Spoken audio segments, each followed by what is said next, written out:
What's up guys, welcome back to the channel. Today we are taking a look at the entry level or the cheapest SKU in the Ryzen family, which is the R7 1700. If you guys missed my 1800X versus 6900K video, go ahead and check that out. I'll put it in a card somewhere. But this is more so about that entry level R7 chip that a lot of you guys are probably going to have your eyes on because it is at a lower price point of just $330 MSRP, that is US. And that pricing also puts it right in line to compete with Intel's Kaby Lake Core i7 7700K, which is their flagship chip within that family. So we're going to be stacking those two chips up against each other today in a series of 7 different games to really get an idea of which one is the better deal or best bang for your buck if you are going to be building purely a gaming PC. Now, the specs of the 1700, interestingly enough, are very similar to that of the 1800X, but obviously for significantly cheaper. We still got the 8-core, 16-thread count, the combined 20 megabytes of L2 and L3 cache. The only two big things that are different here between those two chips is the out-of-the-box frequency. So we're seeing a base clock of 3 gigahertz with a boost to 3.7 on the 1700, and a 65-watt TDP. That's significantly lower than the 95-watt TDP of the 1800X, which is already a lot lower than something like the 6900K. So hopefully we're going to be able to take a look at thermals just a little bit later on in this video and see just how much cooler this chip is than, say, the 7700K, especially if we're going to be overclocking both of those. Speaking of overclocking, I was curious to see what kind of frequency we could hit with our 1700 by tweaking things in the BIOS, and sure enough, we were able to hit 4.0 gigahertz at 1.365 volts. Now, if you remember in the 1800X video I did, the stock V-core of that chip is 1.35, so I decided to dial it in a little bit further this time around because I really wanted that nice even 4 gigahertz mark, and we were able to do it. It's rock solid stable. If you're willing to dial in a manual overclock, you can probably get similar performance with the 1700 as you can with the 1800X, as we see from this 4 gigahertz overclock, as well as the gaming results we're about to see in a bit. As for the 7700K, being the overclocking champ that it is, we were able to take that to 5 gigahertz quite easily with about 1.4 to 1.41 volts in the BIOS. So that was all fine and dandy. Let's go ahead and take a look at some of our testing hardware. On the AMD test bed, I'm using the exact same hardware that I did on the 1800X setup, with the exception of the CPU, of course. We've got that Noctua cooler that was provided to me by AMD themselves, as well as the MSI X-Power Gaming Titanium on the 370X chipset. We've also got 16 gigs of Corsair Vengeance LPX DDR4 3000, as well as a GTX 1080 Founders Edition running at stock frequencies. Our boot drive is the SX900 from ADATA, that's a 512 gig disk, and our power supply is a 1600 watt unit from LEPA. For our 7700K Intel test bed, we're using a Hyper 212 Turbo from Cooler Master as our air cooler. Both of these coolers, by the way, their fans were maxed to 100% throughout the entirety of today's tests. We've also got a Z270 Gaming Pro Carbon motherboard from MSI, same memory and same graphics card as our AMD test bed. That's all being duplicated here. HX 750 watt unit from Corsair, and a 1TB RD400 SSD from OCZ. This thing is blazing fast, but it's not going to give us an advantage in terms of frame rates or gaming performance over the SSD, the SATA 3 SSD, so just bear that in mind. It's just going to lead to reduced loading times and things of that nature. But those are pretty much all the specs of what we're using today. I did want to mention that we're also using the latest NVIDIA driver, which is 378.66. Additionally, all 7 of the games I ran today were tested at 1920 by 1080. I threw out 1440p and 4K benchmarks altogether because I'm trying to eliminate any sort of GPU bottlenecking across the board, and that's just going to help us determine which of these CPUs is actually the better deal. I know a lot of you guys who are gaming at Hyper 1080 resolutions interested in getting the 1700 are really just curious to see what kind of frame rates you can get at those pixel counts. However, the only way we're going to expose weaknesses between these chips is by tailoring our benchmark environment to be primarily CPU bound. So hopefully that makes sense. I didn't quite have time to test all the resolutions, so you'll forgive me for being a one-man crew. Maybe that's something we can do in a follow-up video.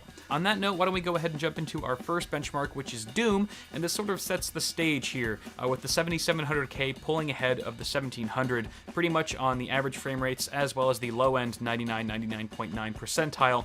We actually saw a 9% lead with average FPS, going from 179 on the 1700 to 195 on the 7700K, and that trend sort of continues with the low-end numbers as well. We see a similar result take hold in Ashes of the Singularity, with average frame rates for the 7700K being 66.6 compared to the 59.8 on the 1700, which gives us an 11.3% gain on the Intel flagship Kaby Lake. Unfortunately, I don't have any 1.6 1% or 0.1% lows for you guys in this test, particularly because Fraps wasn't recording properly while I was running the preset benchmark. But this still gives us a pretty clear indication of the IPC lead that we've got with the 7700K. In Battlefield 1, the 1700 keeps pace very nicely with the 7700K. You can see here we've got identical frame rates on average, as well as 1% lows. There was a slight dip on the 1700's 0.1% lows, but overall not too bad. Very smooth gameplay experiences across both platforms. I really couldn't tell a difference. And Battlefield 1 is one of the more recent titles in today's suite of benchmarks that's heavily optimized for multiple threads and cores, so I think those extra 4 cores and 8 threads on the 1700 are really working in its favor for this particular test. On the other hand, leave it to GTA 5 at 1080p to expose any weaknesses of a particular chip. We see just an absolute crushing victory here, with the 7700K yielding 93 frames per second on average, which is a 31% gain over what the 1700 was able to achieve at just 71 FPS. And the 1% and 0.1% lows obviously reflect this as well. It's kind of interesting because GTA 5 is such a heavily threaded application, yet we're seeing such lackluster performance with the 1700, which has obviously more cores and threads at its disposal. I think a small explanation for this is that we're just seeing a more refined architecture at this point in the game from Intel as we are from AMD, because I mean, if you think about it, Ryzen has been in the works for 4 years now, which means they started developing Ryzen in 2013, and I think just the fact that Intel's been reiterating their architecture every year or two really has allowed them to just get into the groove, as opposed to AMD still trying to find their footing. I think that could, in some small way, explain what's going on here. And again, we're seeing this trend continue here in Metro Last Light, with the 7700K yielding 11% more frames per second on average than the 1700, and we're getting pretty low 1% and 0.1% lows as well, which do indicate a little bit of choppiness for our AMD chip here. And hopefully we can see some big improvements on this end in the next 6 months to a year moving forward, because at their press event 2 weeks ago, AMD was very adamant about working more closely with game developers, big game developers, very similarly to how they and NVIDIA already do that on the graphic side of things. AMD wants to bring their CPU architecture to the game developers in order to optimize games more heavily for multi-threaded applications. So who's to say when exactly that's going to happen and what kind of impact that's going to make in the long run, but it is something to look forward to. Now, so far in our tests, we have managed to avoid any instances of GPU bottlenecking as intended. However, here we have a CPU bottleneck with Overwatch at 1080p, simply because we've got a GTX 1080, and this game is just not very intensive to begin with. So that's why we see a very minimal gap across the board between both of our chips. We can safely assume that if we were to crank up the resolution and once again put a load on the GPU, that we would probably start to see that gap widen in favor of the 7700K. The last game that we tested was Watch Dogs 2, and this is also a title that scales very heavily on all the cores. We saw an average frame rate of 84 with our 7700K, and an average FPS of 78 on our 1700, which gives us a total lead of 7.7%, of course, for Intel. And actually, this particular test is fairly representative of the overall average frame rates rendered across all 7 of our games, with the 7700K rendering 127 FPS on average, and the 1700 yielding 118. Given these figures, we can use basic maths to deduce that the 1700 on average rendered 7% fewer frames than the 7700K, and if you factor in pricing, the 1700 is only 3% cheaper. So, and that's at the MSRP of $330. So if we're to draw some conclusions based on these numbers, I think the data really speaks for itself. And my takeaway from these results is that if you are in the market for a gaming PC and you're building it today and you need it right now, and that PC is strictly for gaming, you're not video editing, you're not encoding, you're not live streaming, you're just gaming, and you need it today, then the 7700K is the better value. As we saw, you're going to be rendering out 7 to 7.5% more frames on average than the 1700, and you're only paying 10 to 20 bucks more, depending on where you get it, of course, but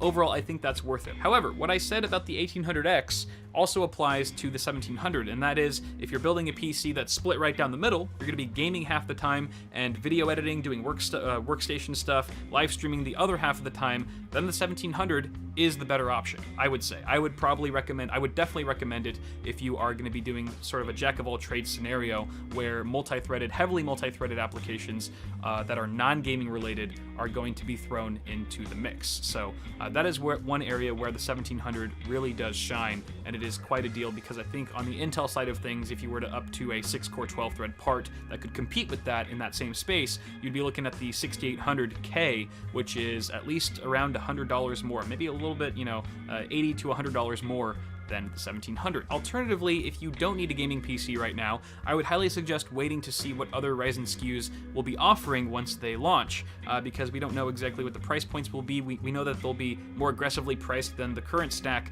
of R7 chips. Those might fall more in line with your expectations and needs. Also, we just don't know, like I was mentioning earlier, where the Ryzen architecture is headed. With AMD working more closely with game developers, who knows? We could see sort of like an RX 480 thing, where even though that's more driver implemented, how the performance of the RX 480 has just kind of skyrocketed since it launched because there have been all these iterations to the drivers. Similarly, we may eventually see some nice performance gains from Ryzen as AMD continues working more closely with game developers and sharing their CPU architecture with them in order to develop games more tailored for higher core and thread counts. But I think that's pretty much going to do it for now, guys. Let me know what you think of the results in the comments below, and also feel free to toss me a like on this video if you enjoyed it. More tech stuff coming out really soon, guys. Be sure to subscribe to the channel if you haven't already. You can also check out Bitwit Ultra, my new paid subscription channel where you get all my content ad-free and a week early. So go ahead and check that out. Links in the description below. I'll put cards and stuff all over the place. But I'm going to go ahead and get out of here, guys. Have a good one. I love y'all. Thanks again for watching and all that jazz. And I will see y'all in the next video.